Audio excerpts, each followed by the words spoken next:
Hello বন্ধুরা, গ্রামের রান্না পিয়ালির সঙ্গে সকলকে স্বাগত জানাচ্ছি।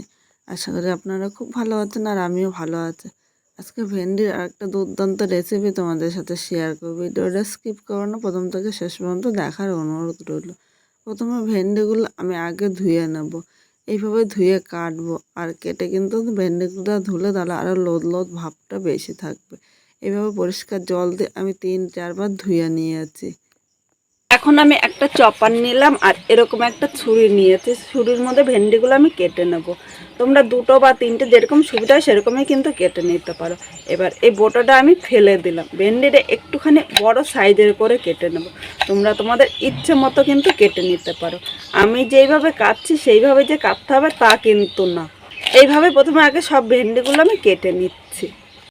বন্ধুরা, এখানে সব ভেন্ডিগুলো কাটা হয়ে গিয়েছে। এবার একটা থালার মধ্যে আমি নিয়ে নিলাম।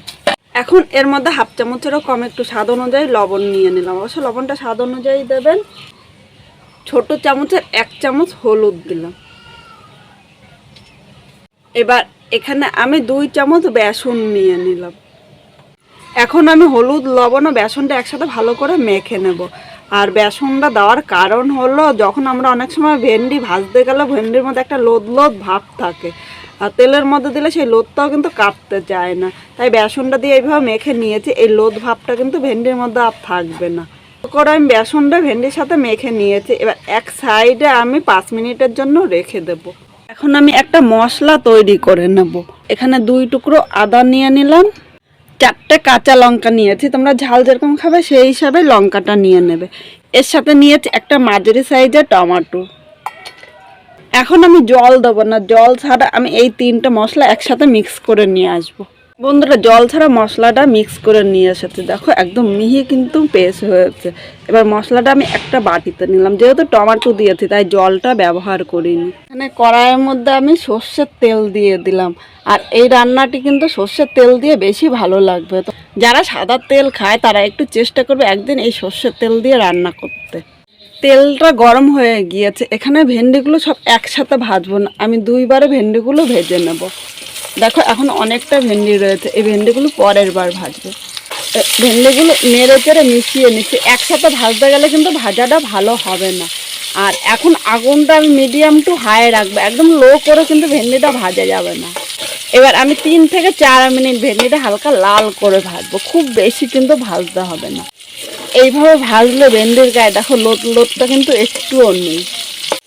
এখানে ভেন্ডিগুলো লাল করে ভেজেছি, এর থেকে বেশি ভাজবো না। এর থেকে বেশি ভাজলে কিন্তু খেতে ভালো লাগবে না। এবার তেল ছাড়িয়ে ভেন্ডিগুলো আমি তুলে নেব। কড়াইতে অনেকটাই তেল আছে তাই কড়াইতে কিন্তু আর তেল দেবো না। একইভাবে এই ভেন্ডিগুলো আমি এই তেলের মধ্যে ভেজে নেব। এগুলো একসাথে ভাজতে গেলে কিন্তু এতগুলো ভেন্ডি একসাথে ভালো ভাজা হবে না। এর জন্য আমি আলাদা আলাদা করে 2বার ভাজলাম। তোমরা তোমাদের সুবিধা মতো ভেন্ডিটা ভেজে নেবে। এখানে সব ভেন্ডিগুলো ভেজে নিয়েছি। এখন কড়াইতে আমি আর 1 চামচ সর্ষের তেল দিয়ে দেবো। তেলটা গরম হয়ে গিয়েছে। এবার এখানে দেখো একটা মাঝারি সাইজের পেঁয়াজ একদম কুচি কুচি করে কেটে নিয়েছে। তোমরা যতটা পারবে কুচি কুচি করে কেটে নেবে। এবার এই তেলের মধ্যে আমি নিয়ে নিলাম। এবার এখানে সামান্য লবণ দিলাম আর অল্প হলুদ দিলাম। হলুদ ও লবণটা নেড়েচেড়ে মিশিয়ে পেঁয়াজটা হালকা ভেজে নেব। এখানে হলুদটা দেওয়াতে পেঁয়াজের কালারটা কিন্তু সুন্দর হবে। এখানে পেঁয়াজটা দেখো হালকা ভেজে নিয়েছে, এর থেকে কিন্তু বেশি ভাজবো না। এবার যে মশলাটা করেছিলাম, মানে আদা, লঙ্কা ও টমেটো যে একসাথে বেটে নিয়েছিলাম, বাটা মশলাটা দিয়ে দিলাম। বাটির মধ্যে অল্প মশলা লেগে আছে তাই বাটিটা ধুয়ে আমি সামান্য জল নিলাম।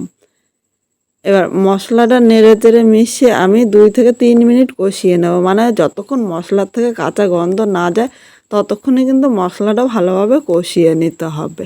বন্ধুরা, তোমরা যে কোনো রান্না করো না কেন মশলাটা কিন্তু ভালো করে কষিয়ে নেবে। আর কষানো যত সুন্দর হবে সেই রান্নাটি কিন্তু খেতে ততটাই ভালো লাগবে।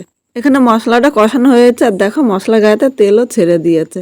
এবার সামান্য একটু জল দিলাম, নাহলে মশলাটা নিচে দিয়ে কিন্তু ধরে যেত, আর নিচে দিয়ে ধরে গেলে খেতে কিন্তু একদম ভালো লাগতো না। মশলাটা একটু নেড়ে চেড়ে নিয়েছি। এবার এর মধ্যে একে একে সব গুঁড়ো মশলাগুলো আমি নিয়ে নেব। প্রথমে এই জায়গায় দেখো 1/2 চামচ আমি জিরার গুঁড়ো নিলাম। যতটা জিরার গুঁড়ো নিয়েছি তার 1/2 ধনিয়ার গুঁড়ো নিলাম। 1/2 চামচ আমি হলুদ দিলাম। 1/2 চামচ কাশ্মীরি লঙ্কার গুঁড়ো নিয়েছি। এটা কিন্তু কোনো ঝালের জন্য না, শুধুমাত্র কালারের জন্য দিয়েছি। তোমরা ইচ্ছে করলে কাশ্মীরি লঙ্কার গুঁড়োটা কিন্তু স্কিপও করতে পারো। এবার নিলাম স্বাদ অনুযায়ী লবণ, অবশ্য লবণটা কিন্তু স্বাদ অনুযায়ী দিতে হবে। এখন আমি সব মশলাগুলো নেড়েচেড়ে মিশিয়ে মিডিয়াম আগুনে 3 থেকে 4 মিনিট কষিয়ে নেব। আর মশলাটা কষানোর মধ্যে কিন্তু এই রান্নাটি খেতেও ততটাই ভালো লাগবে। বন্ধুরা এখানে দেখো মশলাটা কষিয়ে নিয়েছি আর কালারটা কিন্তু দারুণ এসেছে। এবার এর মধ্যে ভেজে রাখা ভেন্ডিটা নিয়ে নিলাম। এবার এই ভেন্ডিটা মশলার সাথে নেড়েচেড়ে মিশিয়ে আর 1 মিনিট কষিয়ে নেব। খুব বেশি কিন্তু কষাতে হবে না, কারণ ভেন্ডিটা কিন্তু আমি আগে ভেজে নিয়েছিলাম। 1 মিনিট কষিয়ে নিয়েছি। এবার এর মধ্যে আমি একটু গরম জল নিয়ে নিলাম। অবশ্য কিন্তু তোমরা চেষ্টা করবে গরম জল দেওয়ার। গরম জল দিলে ঝোলটা তাড়াতাড়ি ফুটবে আর খেতেও কিন্তু খুব ভালো লাগবে। ঠান্ডা জল দিলে ভেন্ডিগুলো একটু শক্ত শক্তর মতো হয়ে থাকবে, তখন খেতে কিন্তু একটুও ভালো লাগবে না। আর এখানে কিন্তু আমি খুব বেশি ঝোল দিইনি, কারণ আমি ঝোল রাখবো না, একটু গা মাখা রাখবো। আর গা মাখা খেতেই কিন্তু ততটাই ভালো লাগে। এবার ঝোলের সাথে সব কিছু নেড়েচেড়ে মিশিয়ে নিয়েছি। এখন আমি ঝোলটা ফোটা পর্যন্ত অপেক্ষা করব। আর প্রথমেই তোমাদের বলেছিলাম যে এইভাবে রান্না করলে বাড়ির লোকেরা কিন্তু বলবে সপ্তাহে 5 দিন এই একইভাবে রান্না করার জন্য। এভাবে রান্না করলে দুর্দান্ত লাগে খেতে। এবার এই জায়গায় আমি একটুখানি চিনি দিয়ে দিলাম। একটু মিষ্টি না দিলে কিন্তু খেতে ভালো লাগবে না। যারা মিষ্টি পছন্দ করে না তারা স্কিপ করতে পারো। কিন্তু একদিন অল্প, মানে খুব অল্প সামান্য চিনি দিয়ে একটু রান্না করে দেবে, খেতে কিন্তু দুর্দান্ত লাগবে।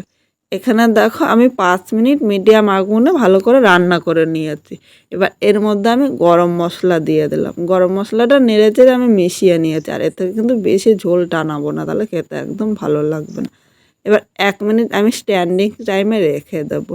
আর গরম মশলা দিয়ে সাথে সাথে নামাবো না। 1 মিনিট পর আমি একটা পাত্রের মধ্যে নামিয়ে নিলাম। আর এটা দেখতে যতটা সুন্দর হয়েছে খেতে কিন্তু ততটাই লোভনীয় হয়েছে। আজকে আমি যেভাবে ঝিঙাটা রান্না করলাম, তোমরা যদি সেভাবে রান্না করো তাহলে খেয়ে কীরকম লাগলো কমেন্ট করে জানাতে কিন্তু ভুলো না। নতুন কোনো বন্ধু যে আমার ভিডিওতেই দেখতে আসো, ভালো লাগলে একটা লাইক শেয়ার কমেন্ট করো আর সাবস্ক্রাইব করে আমার পাশে থাকো, যাতে নতুন নতুন ভিডিও আপলোড করলে সবার আগে নোটিফিকেশন আপনার কাছে পৌঁছিয়ে যায়।